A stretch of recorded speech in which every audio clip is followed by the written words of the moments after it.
Volume de treino. Hoje a gente está aqui para trocar ideias sobre um dos assuntos mais discutidos pelo pessoal aí que é entusiasta de musculação, quer saber como melhorar os resultados. E nesse vídeo eu espero esclarecer as principais dúvidas que vocês têm sobre volume de treino e também deixar esse vídeo aqui como uma espécie de um marco para que as pessoas possam consultar e até mesmo que eu possa atualizar o vídeo de acordo com as novas evidências. Então a gente vai começar discutindo o que é volume de treino, como que você vai fazer progressão, como que você distribui as sessões ao longo da semana para você ter os melhores resultados possíveis de uma forma consciente e cientificamente embasada. O que é o volume de treino? O volume de treino pode ser representado de várias formas, mas o intuito principal dessa variável é você tentar agrupar várias outras variáveis para ter uma aproximação do trabalho total. Existe uma forma de representar o volume de treino como, por exemplo, a tonelagem, que é bem conhecida dentro da literatura científica, que seria o volume load, o volume de carga. E como que é essa fórmula? Você pega o número de séries, vezes o número de repetições, vezes a carga. Aí vai dar um valor, e esse valor você utilizaria em tese para saber a magnitude do estímulo que você está utilizando. O grande problema é que por mais que a tonelagem tenha uma aplicabilidade científica legal, em alguns estudos você consiga de fato observar que quanto maior a tonelagem, maior vai ser a hipertrofia, em algumas condições a tonelagem ela vai ser diferente, mas a hipertrofia não. Então, por exemplo, se você comparar séries com carga moderada, que você vai fazer 15 a 20 repetições com séries onde você vai fazer 6 a 10 repetições, a tonelagem vai ser maior na condição de carga moderada, mas essa série com mais repetições não vai provocar mais hipertrofia. Então, a tonelagem ela tem essa limitação. Ela serve para você entender como alguns estudos vão mostrar mais hipertrofia para alguns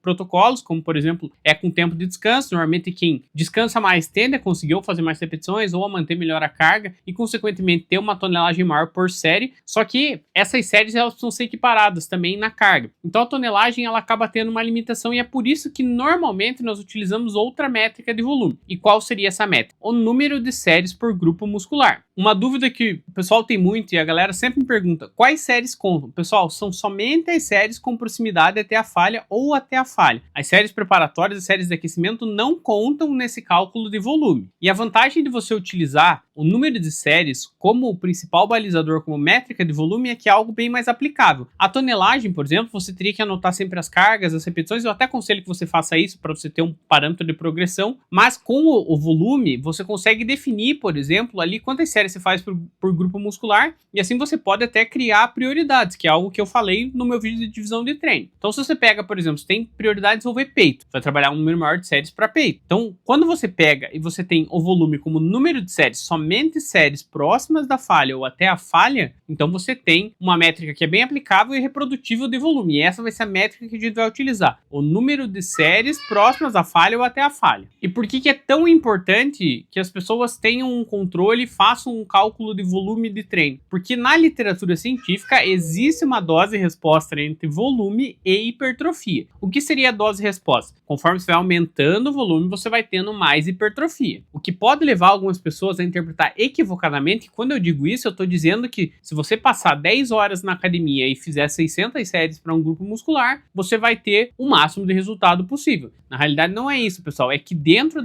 do volume de séries analisado nos estudos, você observa que os grupos que fazem mais volume têm mais hipertrofia. Isso não significa que você tem que fazer 50 séries, e sim que, se você pensa em melhorar ou aumentar a hipertrofia para determinado grupo muscular, você vai subir o volume, você vai aumentar o volume. Então o volume, ele é uma ferramenta para você progredir e direcionar os resultados. Isso não significa que você tem que fazer um número absurdo de séries, e sim que você vai utilizar essa progressão em volume de forma inteligente para que você tenha mais resultados. Então vamos a um exemplo prático, por exemplo. Você vai comparar 9 séries com 15 séries. 15 séries vai dar mais resultado do que 9 séries. Vai dar o dobro de resultado? Não, não vai dar um dobro de resultado, porque existe algo que a gente conhece como diminuição do retorno. Então, por exemplo, cada série que você faz a mais, você tem o retorno diminuído. Então, em tese, se você for pegar por essa linha de raciocínio, a primeira série é que vai te dar o máximo de retorno. Você não está fazendo nada, você pode fazer uma série, vai te dar o máximo de retorno. Conforme você vai adicionando séries, por exemplo, se você fizer 2 séries, você não ganha o dobro. Se fizer 3 séries, você não ganha o triplo. Se fizer 10 séries, você não vai ganhar 10 vezes a massa muscular. Mas não muda o fato de que se você fizer 10 séries, você vai ter mais ganhos do que se você fizer 3 séries. Então, pessoal, por mais que tenha diminuição do retorno, ainda existe relação de dose e resposta. Então, pensando em mais resultados, o ideal é que você tente fazer o máximo de volume que você tolerar fazer. E uma pergunta natural que vai surgir é aonde é o limite de séries, por exemplo, que você vai conseguir fazer e ainda ter mais resultados. A realidade é que, se você for analisar a literatura científica, você não consegue estabelecer aonde é esse teto. Provavelmente esse teto deve ser individual e a gente não vai conseguir traçar uma linha fixa. Talvez com os estudos chegue um momento que a gente pegue, por exemplo, que nas médias, se você for analisar lá as pessoas comuns que respondem de uma forma padrão ao treinamento resistido, ao treino de musculação, elas vão parar de ter retornos quando chegar em 60, 70 séries. Só que eu acho, sinceramente, pessoal, que isso é mais para você explorar via pesquisa. Porque dentro de uma lógica de treinamento, raramente a gente passa de 30 séries por semana. Por exemplo, eu que já trabalho com isso, pessoal, há 8 anos. Eu acho que eu nunca prescrevi para ninguém um volume semanal de 30 séries. Mas existem pesquisas com esse volume. Por quê? Porque dentro das métricas e das respostas e dos feedbacks que eu coletei daquele aluno, me parecia que a gente foi fazendo a progressão e que quando a gente chegou perto ali, se eu não me engano, eu acho que deviam ser 23 séries ou 22 séries. Eu já observei que ele estava tendo dificuldade para se recuperar, pelo menos via relato, né, pessoal? Que é o que a gente acaba se valendo muito quando a gente trabalha com consultoria, por exemplo. Então eu acho que para fins exploratórios de pesquisa, saber onde esse teto é interessante. Agora, eu dificilmente acho que a gente vai utilizar, por exemplo, 50, 60 séries por semana. Talvez em alguns estudos tenha esse tipo de informação, só que raramente a gente vai utilizar dentro da prescrição.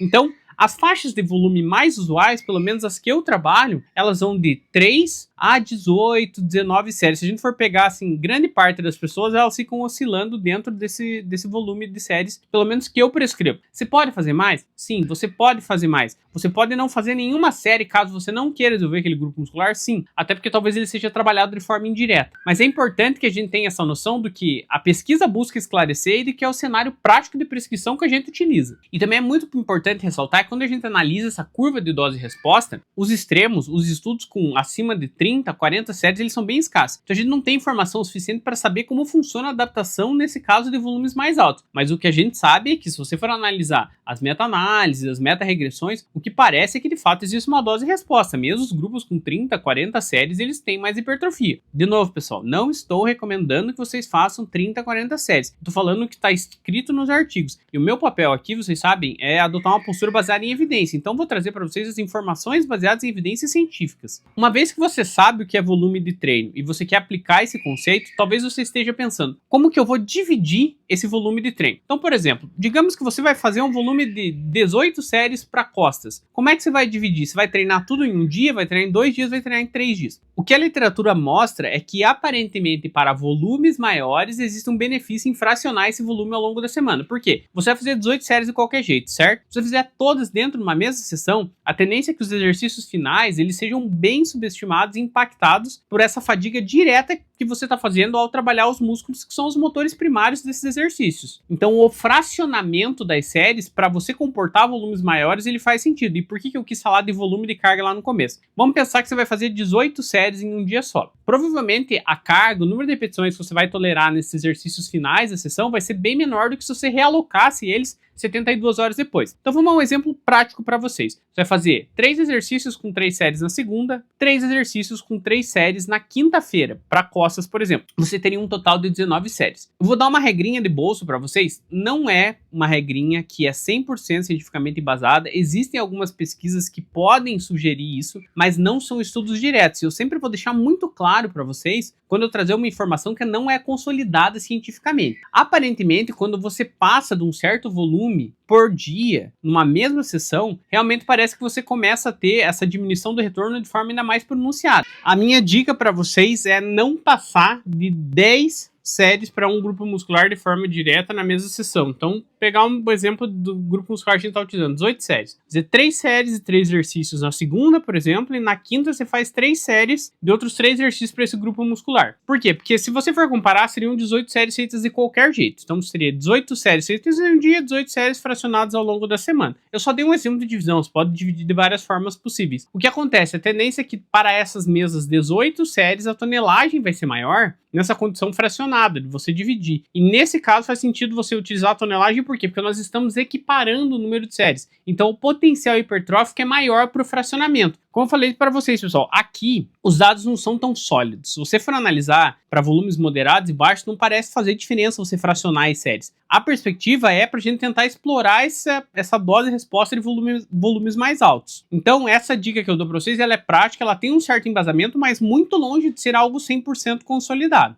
Agora, eu separei um período do vídeo só para a gente falar sobre algo que está muito em alta nas redes sociais, vocês já devem ter visto várias vezes dentro aí das redes, a discussão sobre o volume de treino e o pessoal que defende o low volume, que é o volume baixo. Eu vou falar sobre alguns pontos aqui, e aí a ideia é a gente tentar ter argumentos para poder contra-argumentar também e poder discutir as coisas de forma saudável. Lembrando, pessoal, que dentro... O pessoal que defende a linha de volume baixo, eu inclusive já chamei o pessoal para debater comigo em live, por quê? Porque eu acho que é legal a gente pegar, abrir os artigos, eles mostrarem quais são os pontos dele. Eu acho que para quem assiste, isso seria extremamente proveitoso. A gente ia poder discutir metodologia científica, analisar os artigos, só que tem algo assim, pessoal, que eu gostaria de relembrar. Eu não sei se tem uma galera que já acompanha o conteúdo há mais tempo dentro dessa área científica. Essa discussão já aconteceu antes, em 2018, 2019, o pessoal discutia bastante isso, então eu acho que é algo cíclico, vai ser algo que vai e volta, então a gente vai estar sempre discutindo isso. Então, quais seriam os pontos para você defender o low volume? Um deles é a recuperação, que você não se recupera de volumes mais altos. Só que aí a gente precisa tentar entender que recuperação a gente está falando. É a recuperação da capacidade de produzir força ou a pessoa não se recupera do estímulo do treino? Porque se ela não se recuperasse do estímulo do treino, em tese ela só ia acumular mais dano muscular e ela não conseguiria ter hipertrofia. Então você não iria observar mais hipertrofia para o grupo que fez mais volume. Se o grupo está tendo mais hipertrofia, então ele está se recuperando, vocês concordam? Outra coisa seria, por exemplo, o decréscimo de força. Caso a pessoa não se recuperasse dos estímulos, o que você esperaria? Que elas tivessem menos ganho de força ou até mesmo, às vezes, um decréscimo na capacidade de produzir força quando elas fossem testadas. Só que os estudos não mostram isso. E por que eles não mostram, pessoal? Porque se você for analisar os estudos em termos do que utilizam para mensurar força, normalmente é teste de 1RM. Teste de 1RM é uma tarefa específica em que você tem que ser bom em fazer ela. Então, por exemplo, se a gente for falar de um teste de uma repetição máxima, quanto mais próximo da condição desse teste, melhor vai ser o resultado. Então, por exemplo, se o grupo com mais volume trabalhar com uma intensidade alta, ele vai ter a mesma quantidade de ganho de força que o grupo com baixo volume. E você pode estar pensando,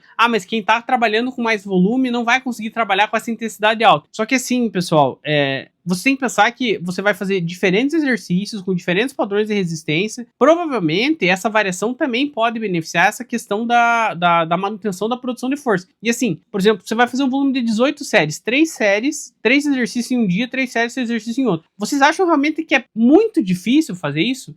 Como eu disse no começo do vídeo, a minha ideia aqui não é propor para vocês 50, 60, 70 séries. É que se você progredir o volume, você vai ter mais resultado. Então a dose de resposta ela é basicamente essa, pessoal. Então pensando em controle de estímulo para hipertrofia, progredir o volume pode ser uma coisa muito interessante. E aí eu acho que talvez um argumento que amarrasse essa ideia deles, por exemplo, o grupo está trabalhando com mais volume, está tendo mais hipertrofia, mas não é uma hipertrofia real, é hipertrofia por edema. Pessoal, as técnicas utilizadas de imagem para você ver o músculo, você consegue ver se ele tem muito edema ou não, tá? Eu posso deixar uma imagem para vocês, eu vou deixar as referências aqui, tá? Na descrição do vídeo, que você vê que o músculo com edema, por exemplo, na ressonância magnética, tomografia computadorizada, você vê que ele tem edema. Então essa ideia da hipertrofia não ser real, e daí para mim tem mais um outro ponto de vista que eu, inclusive, considero esse argumento um pouco ingênuo. Por quê? Pensa bem. Pesquisador, ele fica lá, um ano para escrever o projeto de pesquisa, aprovar no comitê de ética, recrutar a amostra, um ano vai tô chutando baixo. Depois ele vai rodar o experimento. Ele quer rodar um experimento sobre dose e resposta de volume de séries e hipertrofia. Ele faz todo esse trabalho, só que na verdade ele não está pesquisando isso, porque ele está mostrando edema e não mostrando hipertrofia, sendo que ele queria pesquisar hipertrofia. Vocês não acham que é muita ingenuidade pensar que todos os pesquisadores do mundo todo que trabalham com essas técnicas de imagem, os revisores da revista, eles deixam passar isso? Não é dose e resposta de volume e hipertrofia, não. Isso aqui não é hipertrofia, é edema, é dose, resposta de volume e edema. Vocês não acham que é um pouco ingênuo deixar que todo mundo que trabalhou com isso até agora tá deixando passar esse negócio de edema? Eu acho que é um pouco complicado a gente pensar assim. Eu já tive a oportunidade de estar muito próximo de laboratórios que trabalham com essas técnicas de imagem, pessoal, e você percebe que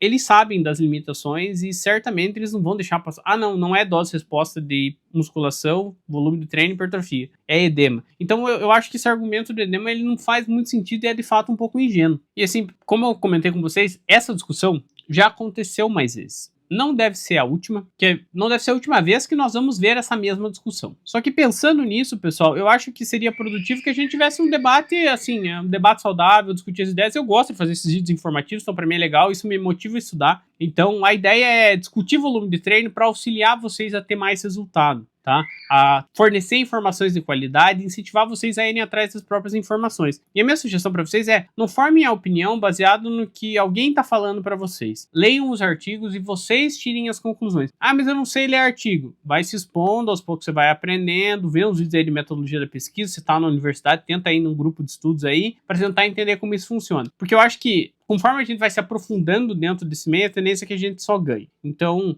o meu incentivo é para vocês não serem especialistas em estudo de rede social, porque daí vocês vão ver o estudo sempre com o viés da pessoa que publicou. Leiam os artigos, tentem acompanhar as evidências e aí vocês vão pautando as práticas de vocês para que vocês possam ser profissionais bem informados e conscientes, sem discussões extremistas. Bom, pessoal, vou agradecer vocês pela companhia. Pro vídeo de volume de treino é isso. Se você tem alguma dúvida, algo que você queira me perguntar, algo que você acha que eu devo fazer um vídeo, deixa aqui nos comentários. Agradeço pela companhia de vocês. Treinem, se alimentem bem, estudem. Um abraço do Lucão. Nos vemos no próximo vídeo.